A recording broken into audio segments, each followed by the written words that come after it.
गोंदिया जिल्ह्यात अर्जुनी मोरगाव तालुक्यातील नवेगाव बांध येथे देश विदेशातून अनेक पर्यटक येत असतात। नवेगाव बांध हे राष्ट्रीय उद्यान व पर्यटन स्थळ म्हणून प्रसिद्ध आहे।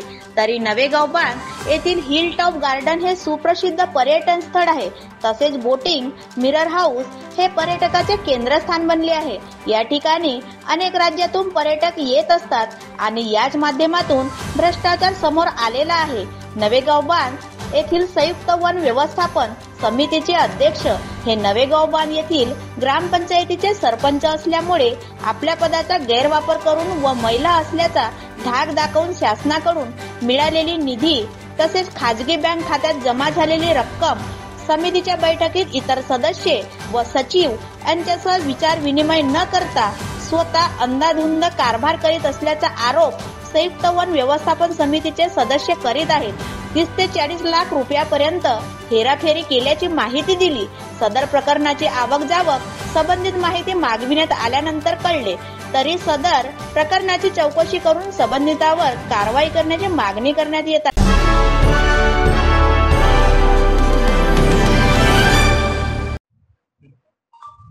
तुमचं नाव काय? सुनीता जायसवाल।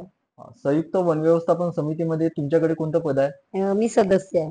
आमच्यापर्यंत एक प्रकरण पोहोचलेलं आहे की संयुक्त वन व्यवस्थापन समितीमध्ये अनियमितता आढळून येत आहे, त्याबद्दल तुम्ही काय बोलाल? सगळ्याच प्रकारची अनियमितता त्याच्यामध्ये आहे। म्हणजे अध्यक्ष हे कोणत्याही प्रकारच्या तुम्हाला विश्वासात घेत नाही का? बिलकुल घेत नाही। अच्छा, हे रेकॉर्ड वगैरे सगळं कोण बघते? मॅडम कडेच असतात, अध्यक्ष मॅडम कडे। संयुक्त वन व्यवस्थापन समितीचे अध्यक्ष कोण आहेत? आमच्या गावचा सरपंच हिराताई पंधरे। तुमच्या परीने हे कॅशबुक आहे, हे रेकॉर्ड्स आहेत, हे कोण हाताळते? अध्यक्ष मॅडम। म्हणजे तुमच्या संयुक्त वन व्यवस्थापन समितीचे जे सदस्य आहेत त्यांना कोणत्याही प्रकारच्या विश्वासात घेत नाही? बिलकुल घेतलेलं नाही ना, घेतच नाही। आतापर्यंत किती मीटिंग झाल्या संयुक्त वन व्यवस्थापन समितीच्या? 4 ते 5 मीटिंग।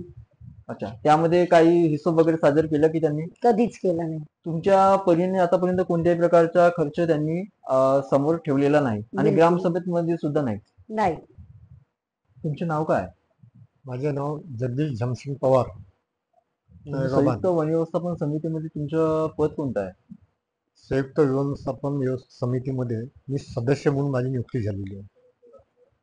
आपल्या चॅनल थ्रू मला काय सांगाल की आता संयुक्त वन व्यवस्थापन समितीमध्ये अनियमिततेचा प्रकार जो घडत आहे, आमच्या म्हणजे न्यूज पर्यंत येत आहे की असा प्रकार घडत आहे म्हणून, तर त्याबद्दल काय सांगाल तुम्ही? अनेकता आहेच। कशा प्रकारे? नक्कीच आहेत, कारण की जी वन समिती गठीत झालेली 31/5 लोकशाही पद्धतीने, त्याच्यामध्ये आमच्या अध्यक्ष महोदयाने 3-4दा सभा घेतले आणि त्याच्यानंतर तिने ही वन समिती अवैध आहे म्हणून घोषित केले। त्यानंतर तिने नव्यानं वन समिती गठीत करायची म्हणून विशेष ग्रामसभा बोलवली आहे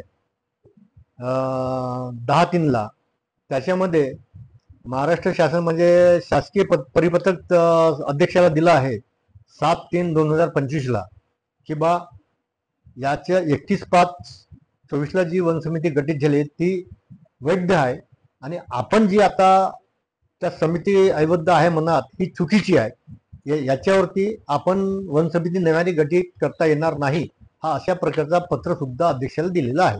माननीय सरपंच ह्या तुम्हाला कोणत्याही प्रकारच्या विश्वासात घेत नाही का? नक्कीच नाही घेतच नाही। म्हणजे कॅशबुक आहे, हजेरी पट आहे, ह्या सगळ्या गोष्टी कोण बघतात? हे अध्यक्ष महोदय। आणि हा रेकॉर्ड कोण हाताळतो? अध्यक्ष महोदय। म्हणजे याच्यामध्ये मला असं म्हणायचं आहे की खरोखर तिनं काहीतरी पाप आळवा, आपला पाप लपवण्यासाठी त्यांनी आजपर्यंत रेकॉर्ड बाहेर आणला नाही। वास्तविक पहिला तो रेकॉर्ड सचिवाकडे उपलब्ध पाहिजे। तुमच्या पद्धतीने कोणत्या प्रकारची चौकशी झालेली पाहिजे?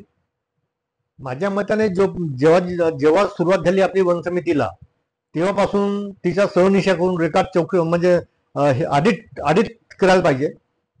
ऑडिट करून जे काही निघते तिच्यावरती रिकव्हरी, जो म्हणण्याचा अर्थ भ्रष्टाचार माझ्या आमच्या भाषेमध्ये, आणि जेव्हा तिनं अध्यक्ष पदाचा राजीनामा देतो म्हणाली तेव्हा त्या सचिवांनी सांगितलं का आपल्याकडे 48,703 रुपयाची रिकव्हरी निघत आहे।